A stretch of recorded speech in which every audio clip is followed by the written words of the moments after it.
Hey guys, ఈ వీడియోలో అయితే మనం ధనుష్కోడి అండ్ రామేశ్వరం ప్లేసెస్ అయితే కవర్ చేయబోతున్నాము. సో నేను ఆల్రెడీ ముందు వీడియోలో మెన్షన్ చేసినట్టు మేమైతే యాన్ హాలిడేస్ అనే వాళ్ళ ప్యాకేజ్ అయితే ఫాలో అవుతున్నాము. నేనైతే రామేశ్వరంలో తిరిగి కొన్ని ప్లేసెస్ అయితే యాడ్ చేయించుకున్నాను. దాన్ని బట్టి కస్టమైజ్ చేసుకుంటాం అనమాట ప్యాకేజ్. కాంటాక్ట్ డీటెయిల్స్ డిస్క్రిప్షన్ లో అయితే మెన్షన్ చేస్తున్నాను, చూడండి. మొత్తానికి పంబన్ బ్రిడ్జ్ వరకు అయితే మేము రీచ్ అయిపోయాము. నార్మల్ గా ఇక్కడ ట్రైన్ జర్నీ చేస్తే చాలా బాగుంటుంది అంటారు రామేశ్వరం వరకు. సో నేను ట్రైన్స్ కూడా చూసాను, కానీ సరే మేము అంతలోగా ఈ ప్యాకేజ్ కూడా మాట్లాడేసుకున్నాం కదా, సరే ఈసారికి ఇలా కానిచ్చేద్దామని చెప్పేసి మేమైతే కార్లో కంటిన్యూ అయిపోయాము. సో ప్యాకేజ్ లో ఉన్నవి కాకుండా అదర్ దాంట్లో చిన్న చిన్న టెంపుల్స్ చాలా ఉన్నాయన్నమాట. సో అవన్నీ మేమైతే కవర్ చేయించుకున్నాము. ఈ ప్లేస్ వచ్చేసి విల్లుంది తీర్థము. ప్లేస్ అయితే చాలా చాలా బాగుంటుంది, చాలా పీస్ఫుల్ గా అనిపించింది వెళ్ళిన వెంటనే. అన్నట్టు చెప్పడం మర్చిపోయాను, నా ఛానల్ ని సబ్స్క్రైబ్ చేసుకోకపోతే ఇప్పుడే అర్జెంట్ గా సబ్స్క్రైబ్ చేసుకుని వీడియోస్ అయితే చూడండి. నెక్స్ట్ ఇంకా చాలా వీడియోస్ రాబోతున్నాయి. అప్డేట్స్ అన్ని ఫాలో అవ్వాలంటే నా ఛానల్ ని సబ్స్క్రైబ్ చేసుకోండి. ఇక్కడ ఒక ఫేమస్ నూత్ ఉంటది అనమాట. అంటే మనకి రామాయణంలో యుద్ధం అయిపోయిన తర్వాత రాముడు సీతాదేవిని ఇంటికి తీసుకొస్తున్నప్పుడు ఇక్కడ సీతాదేవికి దాహం వేసిందంటే ఇక్కడ అంతా సముద్రం ఉండడం వల్ల సీతాదేవికి దాహం తీర్చడం కోసం శ్రీరాముడు ఈ బావిని సృష్టించాడు అని చెప్పేసి అందరూ అంటూ ఉంటారు.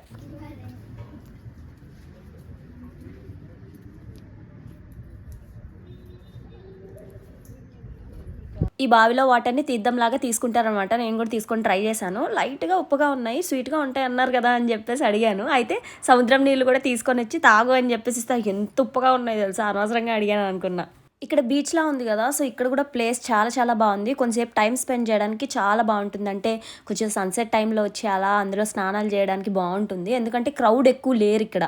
అండ్ బీచ్ కూడా కొంచెం క్లియర్గా ఉందన్నమాట, శాండ్ అంతా కూడా. సో బాగుంది అనిపించింది ఇక్కడ స్నానం అది చేయడానికి.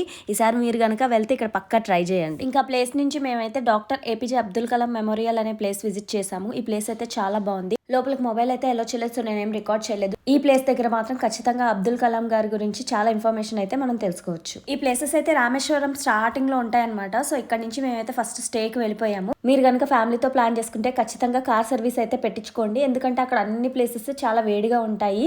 ఆ ట్రావెలింగ్ కి అలసిపోతాం టెంపరేచర్ కి. సో మీ దగ్గర బడ్జెట్ ఉంటే కనుక ఖచ్చితంగా కార్ సర్వీస్ పెట్టించుకోండి. ఇంక రూమ్ కి వెళ్ళి చెక్ ఇన్ చేసాము. ఇక్కడ ఏంటంటే మోస్ట్ ఆఫ్ ద ప్లేసెస్ లో 12 o'clock తర్వాత చెక్ ఇన్ ఉందన్నమాట. సో అందుకని అప్పటి వరకు ఏమైనా ప్లేసెస్ కవర్ చేస్తాయి కవర్ చేసేసి తర్వాత మేము రూమ్ కి వెళ్ళి చెక్ ఇన్ చేసుకుంటూ ఉన్నాము. ఇంకా అక్కడ ఫేమస్ ప్లేసెస్ ఏంటా అని నేను వెతుకుతూ ఉన్నాను. అయితే ఈ ప్లేస్ కనిపించింది, గంధమదన పర్వతం అనమాట.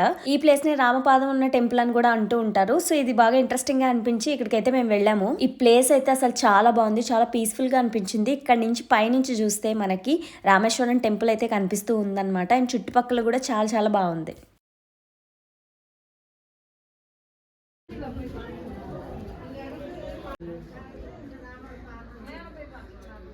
నా మొహం చూడండి, 2 రోజులు తిరిగినందుకు మొత్తం ట్యాన్ అయిపోయింది. అప్పటికి జిడ్డు అయిపోయింది అనమాట నా ఫేస్ అంతా. కానీ నాలో ఎక్సైట్మెంట్ అస్సలు తగ్గలేదు. నెక్స్ట్ డే ప్లేస్కి వెళ్తాం. ఆ ఎక్సైట్మెంట్ అయితే క్యారీ ఫార్వర్డ్ అవుతూనే ఉంది. నెక్స్ట్ మేమైతే ధనుష్కోడికి స్టార్ట్ అయ్యాం. సో దట్ ఈ ధనుష్కోడి కంప్లీట్ చేసుకుంటే ఈవినింగ్ కి మనం రామేశ్వరం దర్శనానికి అయితే వెళ్ళిపోవచ్చు అని చెప్పేసి. ఈ ప్లేస్ కి నేను రిటర్న్ లో వచ్చేటప్పుడు వెళ్దాం అనుకున్నా, ఎలాగో ప్లేస్ అయితే మిస్ అయిపోయాము. ఇది ఓల్డ్ ధనుష్కోడి అన్నట్టు. అంటే ధనుష్కోడి అసలు టౌన్ ఎలా ఉండేది అదంతా బ్రోకెన్ అయిపోయింది ఇప్పుడు. సో అక్కడ ఏం లేదు. కాకపోతే ఆ లోపలికి వెళ్తే అక్కడ ఏమైనా చర్చ్, రైల్వే స్టేషన్ అలాంటివి ఉన్నాయన్నమాట, పాత పడిపోయినవి. సో అవైతే మనం చూడొచ్చు. ఇక్కడ ఉన్న లైట్ హౌస్ ఇది. సో మనం దగ్గరికి అయితే వచ్చేసాము. చేపలు తెచ్చుకొని మంచిగా ఇక్కడ కుక్ చేసుకొని సామాన్లు తెచ్చుకొని ఆ రోడ్ జర్నీ అయితే చాలా బాగుంది. మనకి ఆఫ్టర్నూన్ అవ్వడం వల్ల కొంచెం ఎండగా ఉంది, కానీ ఆ రోడ్ జర్నీ అయితే క్లైమేట్ బాగుంటే మాత్రం సూపర్గా ఉంటుంది. అటు ఇటు సముద్రం ఉంటుంది, మనం మధ్యలో అలా రోడ్డు మీద వెళ్తూ ఉంటాము. ఎంత బాగుంటుంది తెలుసా. ఏంటంటే ఒక పక్క బే ఆఫ్ బెంగాల్, ఒక పక్క ఇండియన్ ఓషన్ అనమాట. సో మధ్యలో రోడ్డు ఉంటుంది, ఆ రోడ్డు మీద అలా వెళ్తూ ఉంటాం. మొత్తానికి మన స్పాట్కి అయితే వచ్చేసాం. అదే the last road of India, Dhanushkodi. నేనైతే నిజంగా మనం ఇక్కడ ఉన్నామా, ఇంత కిందకు వచ్చామా అంటే మ్యాప్స్లో మనం చూసే ఇక్కడ ఈ స్పాట్లో మనం ఉన్నామా, అంత దూరం ట్రావెల్ చేసామా అని అయితే అనిపించింది.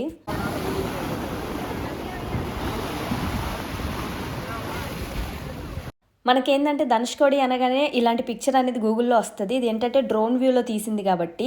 సో మామూలుగా అయితే మనం బయట చూస్తే ఇలా ఉంటుంది అనమాట. నేను మ్యాక్సిమం వైడ్ యాంగిల్ పెట్టి మీకు చూపించడానికి అయితే ట్రై చేస్తున్నాను. అక్కడ గాలి అయితే మామూలు లేదు, నా జుట్టంతా ఇలా ఎగిరిపోతూ ఉంది. అయినా కూడా మనకు వీడియోస్ ఇంపార్టెంట్ కాబట్టి వెళ్ళి అలా చిల్ అవుతూ ఉన్నాను నేను.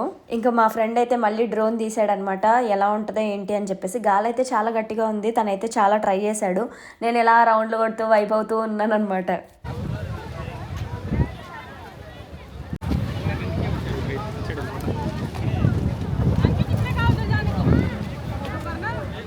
మొత్తానికి మేమైతే కాసేపు అలా టైం అయితే స్పెండ్ చేసాము. ఇంకా నెక్స్ట్ మనం రామేశ్వరం టెంపుల్కి వెళ్ళాలి కదా అని చెప్పేసి స్టార్ట్ అయితే అయిపోయాము.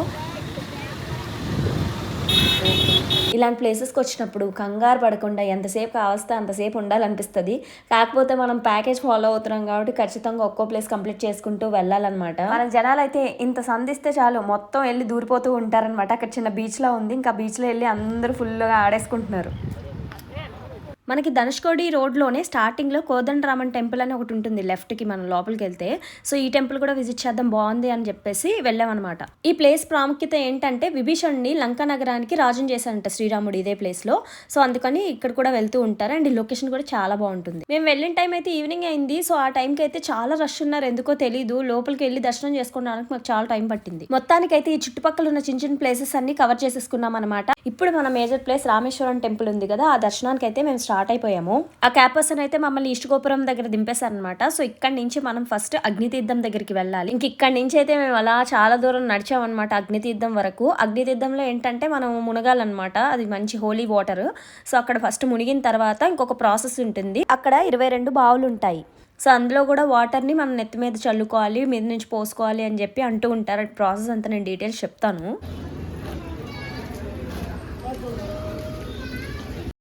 ఇక్కడ మ్యాజిక్ ఏంటంటే ఇప్పుడు మనం ఎలాగో స్నానం చేస్తాం కదా, మరి స్నానం చేసిన తర్వాత బట్టలు మార్చుకోవాలి, మనం స్నానం చేసిన బట్టలు కూడా ఒక దగ్గర పెట్టుకోవాలి కదా.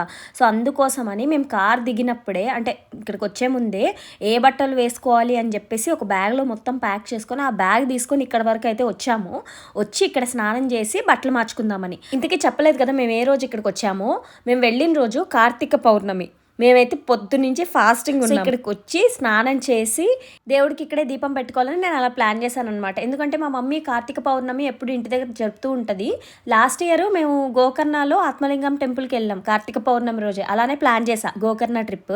అలాగే ఈ ఇయర్ కూడా రామేశ్వరం కార్తీక పౌర్ణమి రోజే ఇక్కడికి రావాలని చెప్పేసి నేను ఈ ఇయర్ మొత్తం ఐటనరీ దాని ప్రకారమే ప్లాన్ చేశాను అనమాట. మా మమ్మీ చూడండి స్నానం చేసేసి దీపం పెట్టడానికి మొత్తం అరేంజ్ చేస్తుంది.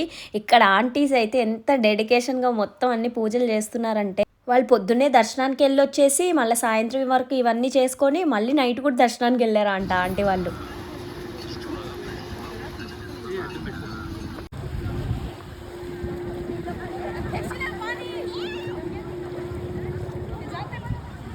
ఈ దీపం అయితే మేము ఈ వాటర్లో వదలడానికి చాలా కష్టాలు పడ్డాం. ఎందుకంటే అక్కడ చాలా గాలి వచ్చేస్తుంది, అది ఊరికే ఆరిపోతుంది, వాటర్ మీద అది నిలబడట్లేదు. మొత్తానికైతే అలా ఫినిష్ అయిపోయింది మా కార్తీక దీపం పెట్టుకోవడము. ఇందాక మెన్షన్ చేశాను కదా 22 బావులు ఉంటాయి, అందులో వాటర్తో మనం స్నానం చేయాలి అని చెప్పేసి. సో మనకి అగ్నితీర్థం దగ్గరే వైట్ షర్ట్స్ వేసుకొని బకెట్స్ పట్టుకొని చాలామంది వెయిట్ చేస్తూ ఉంటారు. వాళ్ళు మనల్ని ఆ బావుల దగ్గర తీసుకెళ్తారనమాట. అది కూడా టెంపుల్కి ఇంకొక సైడ్ ఉంటుంది. సో అక్కడ వరకు మనం నడుచుకొని వెళ్తే వాళ్ళు ఇట్లా వాటర్ అనేది మన మీద చల్లుతారు. ఈ వాటర్ నెత్తి మీద చల్లడానికి 25 రూపీస్ టికెట్. నార్మల్గా జస్ట్ బకెట్లోంచి ఇట్లా కొన్ని వాటర్ మీ నెత్తి మీద వేస్తారనమాట. కానీ అక్కడ వాళ్ళు ఏం చెప్తారంటే మీరు 200 రూపీస్ పర్ పర్సన్ ఇస్తే ఫుల్ బకెట్ వాటర్ మీ నెత్తి మీద వేస్తాం, అంటే మొత్తం తడిచేలాగా వాటర్ వేస్తామని చెప్తారు. ఆ 200 రూపీస్ పర్ పర్సన్ అనేది అన్అఫిషియల్ అనమాట. సో చాలా మంది ఏం చేస్తారంటే 200 రూపీస్దే వేయించుకుందాం, మొత్తం వాటర్ వేయించుకుందాం. యాక్చువల్లీ మేము కూడా 200 రూపీస్ పర్ పర్సన్ అంటే ముగ్గురికి 500 రూపాయలు కట్టాము. సో అలా ఫుల్గా వాటర్ వేయించుకోవాలని చెప్పి అలానే మేము కూడా వేయించుకున్నాం. ఇంకేం చేయాలి, అది మన మానవుల బలహీనత అనమాట. ఏమో వేయించుకోకపోతే ఏమైపోద్దో అని ఒక చిన్న భయం. ఇక్కడ తడిచి స్నానం చేసిన తర్వాత కదా బట్టలు మార్చుకోవాలి. సో మనం బట్టలు కూడా పట్టుకెళ్ళాలి. వాళ్ళు వాటర్ వేసేస్తూ ఉంటారు, మన బట్టలు ఏమో తడవకుండా మనం పట్టుకోవాలి. అది కొంచెం గందరగోళంగా అయిపోయింది అనమాట. సో వెళ్ళిన తర్వాత అక్కడ కామన్ ఏరియా ఉంది, ఒక షెడ్ బట్టలు మార్చుకోవడానికి. అక్కడే టకటక రెడీ అయిపోయి మేమైతే దర్శనానికి టైం అయిపోతుంది, నైట్ అయిపోయింది కదా అని చెప్పేసి ఇంక పరుగు మొత్తం ఆ రోజు ఫుల్ రష్ ఉన్నారు అసలు. అయితే స్పెషల్ టికెట్స్ లేవన్నారు. ఫ్రీ లైన్ దర్శనానికి వెళ్తే అది అసలు కదలట్లే, చాలా టైం పడుతుందని చెప్పారు.